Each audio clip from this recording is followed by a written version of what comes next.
April 23rd, 2006, I devoted my life to making movies.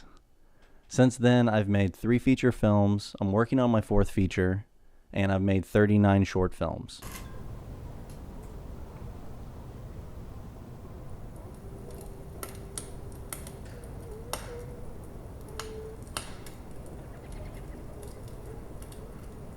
The real question that's always perplexed me and hit me over the years is how crazy it is that a no-budget filmmaker made it from Cincinnati, Ohio, all the way out to the West Coast, living now in Hollywood, California. What are you thinking? Whatever I say is good.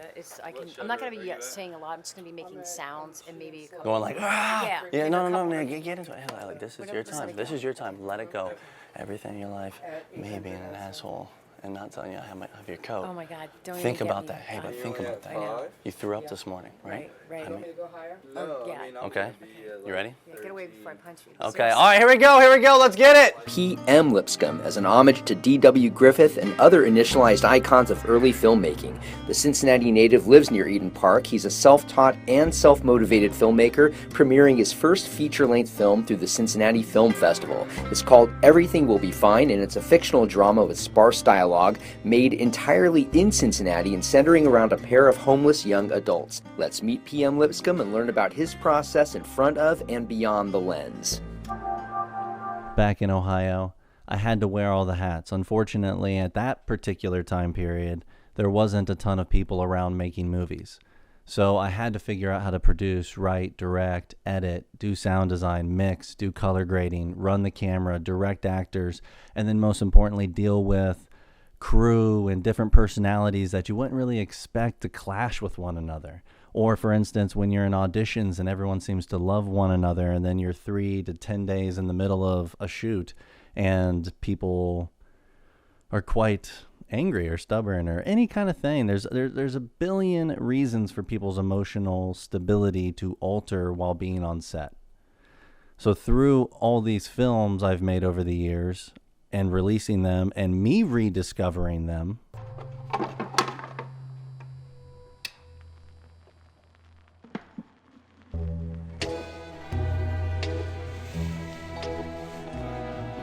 You do this for all the girls?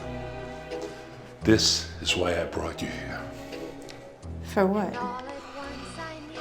See, I'm gonna say some stuff that may not make any sense to you. And I'm just wondering if you could just possibly go along with it. All right.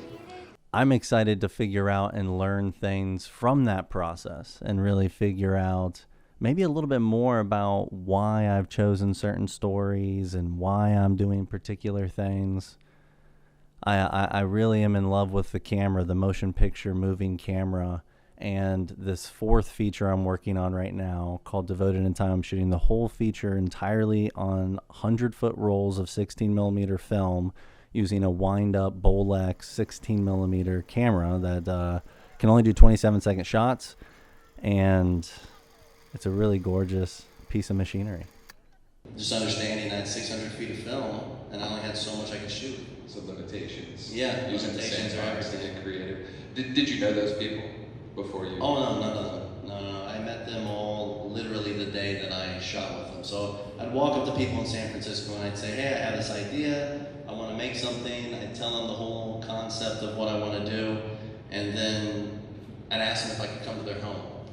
You know? That's normal. Yeah. and luckily they mainly were okay with it. You know, I wish I could have filmed all the people that didn't want to do it. You know, those would have been the interesting people, really. Another 600 feet of film. So what are you thinking? Hey, can I get both you guys to kind of work on that for a moment? Just go ahead and go through that a few times. And also, do something. Do something in there, okay?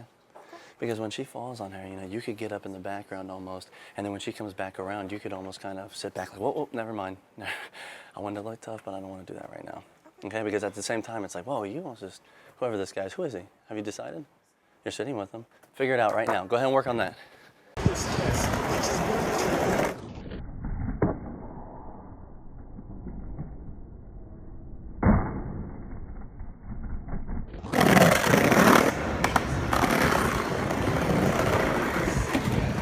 I'm very interested in identity and how we become who we become and who we are, and how what we've done changes us.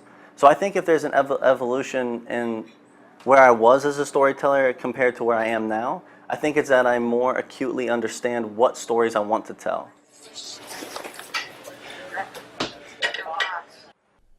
A lot of times when you're making art of any kind, but for me it was filmmaking, people will always ask you, what if this doesn't work out? In the beginning for me, there was and is no backup plan. I've just been making things.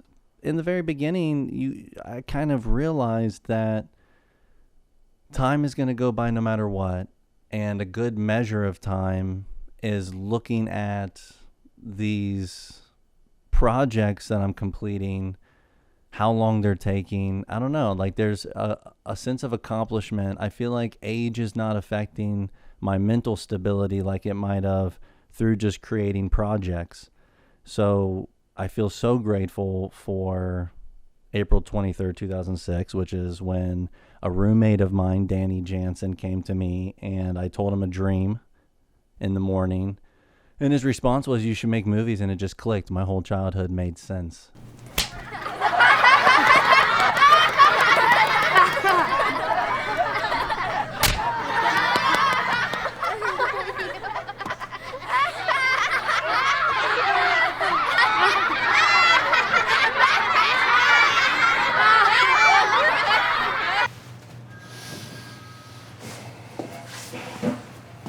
So,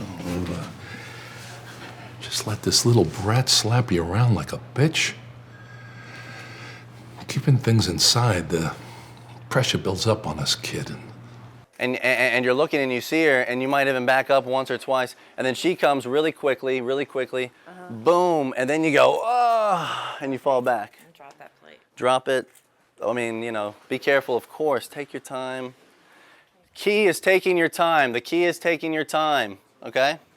There is so much in them and so many decisions. Where you place a camera, how you frame an actor, how they respond to material, everything that we're working with, the way that you direct an actor to perform a particular line, it's really all up for grabs. And so that to me is just so exciting and stimulating. Thank you, man. Thanks.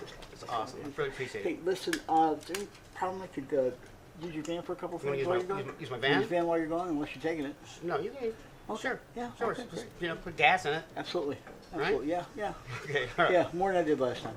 Okay. All right. Thanks, man. What do you say? Cool. Make your breakfast? Yes, sir. Awesome. Thank you, man. Thanks.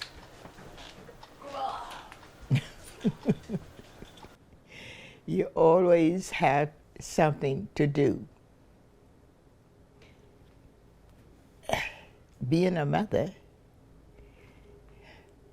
is a 24-hour-a-day job. I don't know any other way of saying it, of how you can, how you say what it means. This is the way mothers are treated. Yeah, I have to yeah. Let me get that right so I can put it in there, yeah. This is what mothers have to do after they've done all those other things that they had to do. And it just never stops. That's how mothers are treated. That go over good?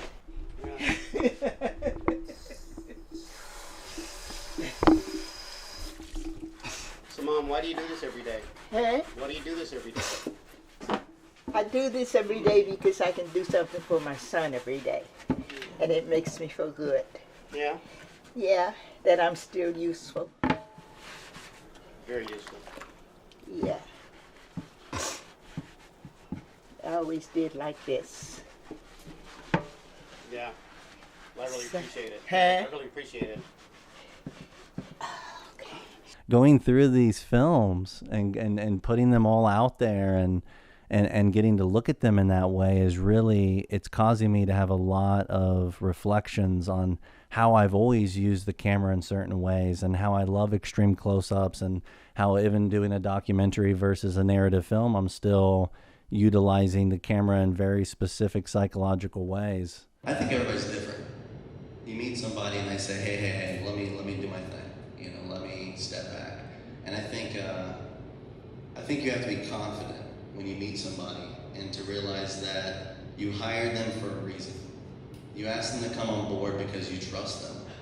And if they're supposed to trust you, then you're supposed to trust them and let them kind of fill in the blanks. So I try to let people find themselves, and in doing so, they realize there's certain gaps they want to talk to me about. And then that's when I fill that in and we talk about it. But to me, it's all about actors. Everybody in the background of the scene is secondary to me. So I don't want to have, you know, a lot of grips and people talking to the actors during the shoot and in between takes. I mean, I don't care about joking on set, but it's a big deal to me to, you know, they're putting themselves out there. They're allowing you to photograph a part of themselves that they know for a fact they can't control. You know, so when it goes forward in time, they're just kind of drifting along the sea, getting into other things, and you're kind of controlling this image. So I never put anything out that I don't feel is gonna do them some sort of justice. How you doing? Good. This guy right here is the poster artist, and he's done the opening credits. He did all the storyboards. Nice. We've been working together for a couple of months.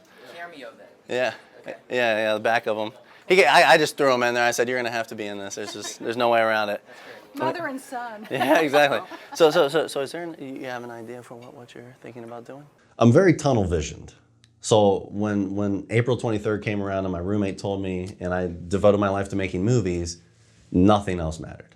Everything was making movies. I watched 1 billion movies. I read 1 billion screenplays. I read every book I could get my hands on. The first couple of years, I didn't have any technology. I had a VHS player and a television, and then I had this really old computer, like a desktop blocky computer from my dad, and I just started writing. I was a horrible student, and I just started writing and writing and writing, and my dad was reading these horrible scripts that I was writing. And he's like, I can't believe you're doing this much, you know, here, let me get you a camera. And he got me a little camera, and then I started doing these little films where it's just me playing every role and cutting them together in the camera. And then that translated to getting the Canon XL2, and it started going that path. And then my dad, you know, I would just get into these giant fantasy worlds, to bring it back to the Buddhist statement of you have to navigate from where you are, not from where you wish to be. He would just always be teaching me that and telling me, you know, I'd talk about wanting to make these larger pieces, and he would tell me, you know, navigate from where you are right here and you'll be able to. And then that thought process is also completing every project. I really thoroughly believe the reason most people don't get to where they want to go is because they never complete the thing they started. Understanding the theoretical side of images, and so for the longest time, I hadn't looked at YouTube or something of that sort as a source of a place for my work to live, or a place to possibly meet individuals that might have interest in the stuff. You know, I was always going to festivals. I mean, my work's playing in festivals all over the world. It's garnered a certain number of accolades in different places, but like, you know, it's really the thing I haven't had tons of is 1 billion eyeballs. You know, what I've had is hundreds of people. Like the festivals, you don't end up having a tremendous amount of people that are there necessarily, sometimes, but I haven't gone to those top tier festivals. I've loved all the experiences that I've had, and I love watching the work with people. But the thing that draws me and excites me about the Picture Remedy YouTube channel is, for the longest time, I've had to live with an extreme amount of anxiety. And that anxiety had to do with me having like 100 hard drives, literally from 18 years of 39 short films and 3 feature films, and working on a 4th feature.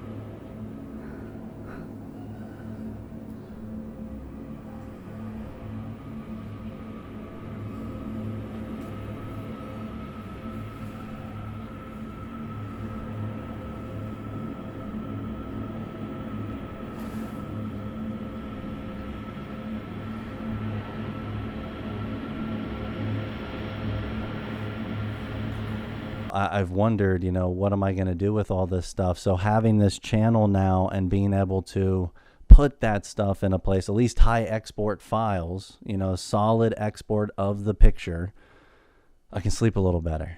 Right now, everything's not up yet, but maybe it is at this point. Who knows? Maybe this video always stays there. But regardless, I'm always going to be making new stuff, and I'm always, you know, I'm still working on new films right now, but I'm going to be putting out a ton of old things.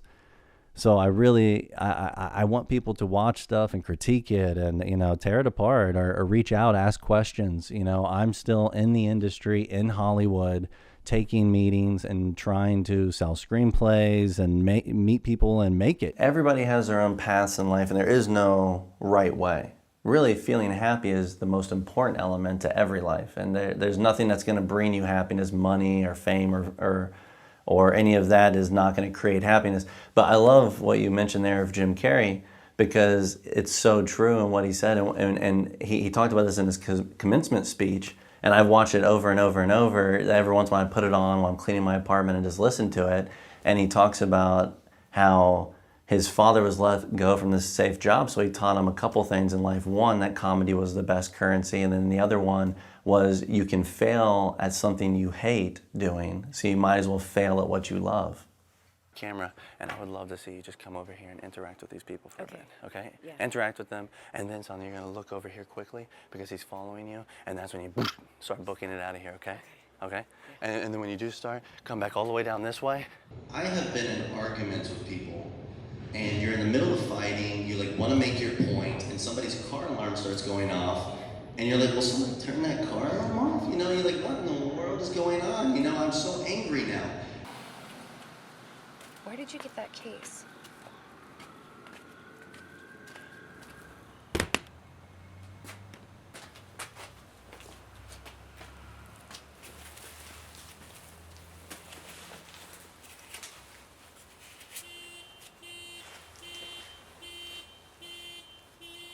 And then I just realized that like we try to shoot these movies and try to make them so clean, but in truth, it all comes from reality, you know? It's not like when Roman throws Willa up against the side of the gas station. I added in that siren at the end there. It's because Layla doesn't do nice things.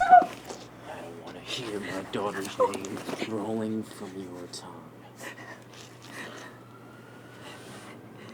She's evil. You can't trust her. I can tell she's one of your kids. Ow! Ow! Oh. Get up. Ow. Get off.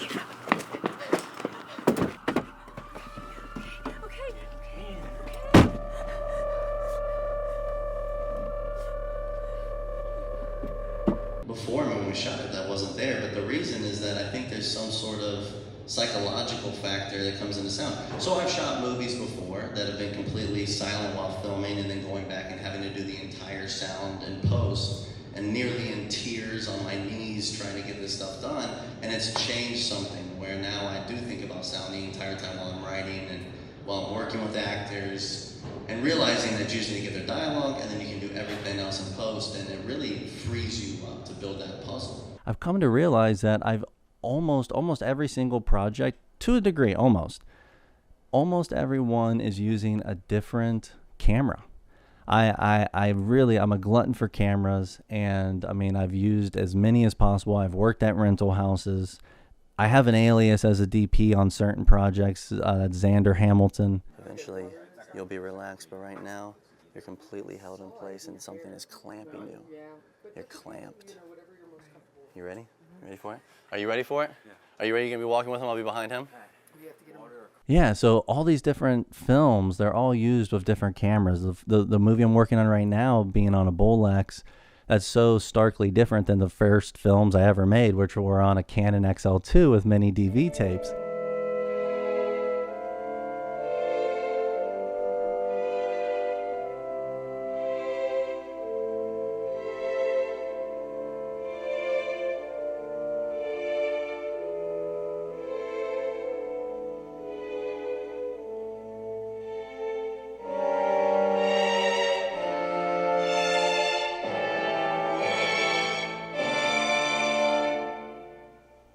I'm a real big tech junkie, and if anyone is interested in talking about cameras and certain kinds of editorial theoretical ideas and how do you get images to live in the human mind, these are the kind of concepts and thoughts I really want to talk about and dissect. And if I get to talk about it with people that are amazing out there and great cinema lovers and more intelligent and understand more about film history than me, then obviously I would learn something. I come to realize that in this day and age of filmmaking, we're extremely lucky that we can choose to shoot on film, which we don't know if it'll be around forever, but we can choose to shoot on film today, or we can shoot on mini DV tapes, we can shoot in high definition, we can shoot in 4K. So as I'm writing, I think to myself, what kind of quality do I want to bring out? A filmmaker that I like a lot, Harmony Korine, he made a total feature film on VHS tapes, and that went out to a bunch of festivals. So I think, you know, to me, mini DV tapes are like pastel colors, as like a painter would look at them. I think that, you know, that there's an idea behind it all, you know, that as everything is more accessible to us, I think we can really differentiate where we can go. Here it comes. Action!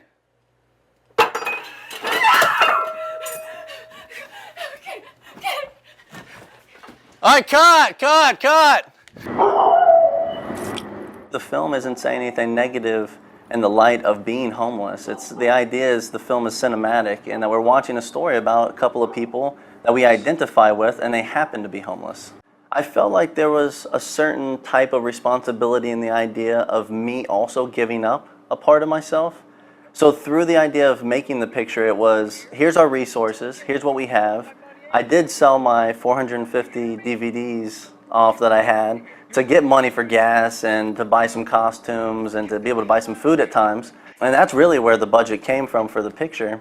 What I feel about scripts is that you don't have a final draft of it until you've edited the film. So it's always open. I don't like to close anything because as soon as you do, you're cutting your actors off.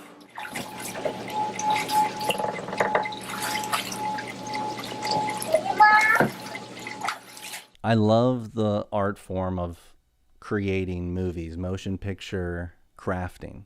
It's really a pool of experimentation, and I believe that's one of the most exciting facets of getting to create in 2024 and beyond. We do this. The less times we can do it, the quicker we can move on for our New Year's. You like that, Samara? You like everybody jumping? We're jumping for you. All right, here we go. Let's all sit back down. Let's get this set up.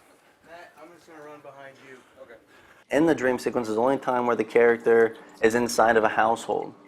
And at that moment, the way that I shot the picture of him waking up and every single composition that I put together, I believe that sequence alone shows my growth with the idea of understanding how to tell details without any dialogue and to show different sound ideas through the visualization. It was the first time I think that my camera work and my sound design melded together so beautifully.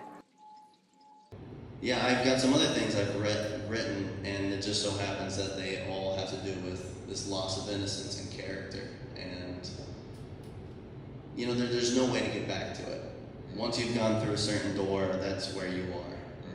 Each film you make leads to different life experiences. Not even just film though, like any film shoot, right? Like even if it's a commercial or any kind of thing, but every one of these films have so many different life experiences. How I've navigated working with these different people, these great collaborators, how I've dealt with them having problems and being angry at one another, you know? Imagine having producing partners who have issues, who you have to, you know, let them know that they're not, you know, in any event, there's so many different things I am excited to explore and to dissect from all these different experiences making these movies. Action! Get away from me! Move! Out of my way! What are you looking at? Get out of my way! Get away from me! What? Don't you look at me! You people make me sick! You inevitably grow.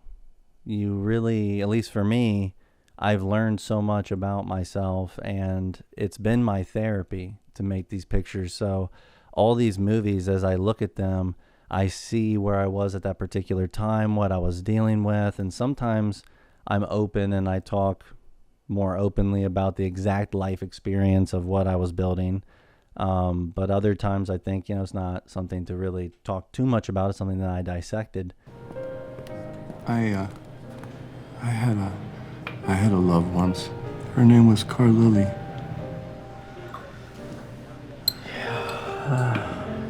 Breakups are tough. Yeah, I've been there. I lost her in a car crash. About 6 months ago.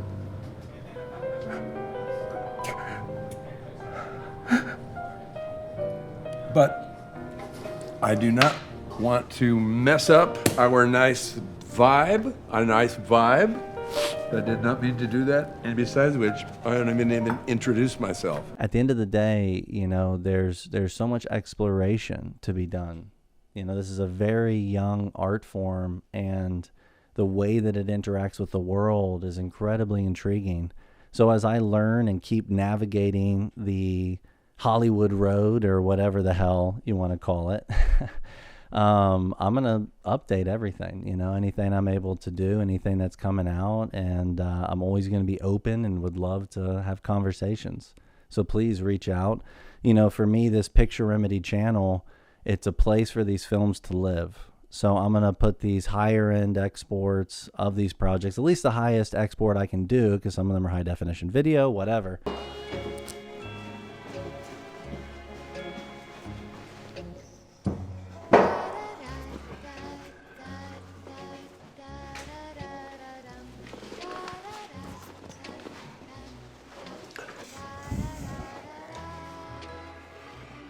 Okay, here we go. Put it on the platform, put it out there on the channel, and let it live, let it be there. And if that things grow larger and larger, then maybe this will progress more and more. But at the end of the day, all you can do in life is you can choose a path you like to travel, and you can travel it. Because there's no straight path.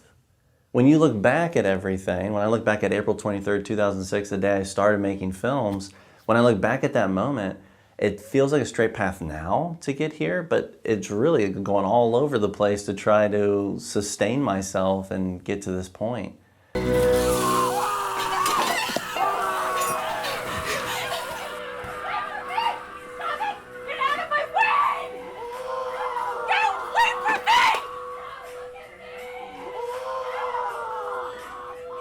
Ma'am, your bill! What? You asked me to leave? Is that for my money?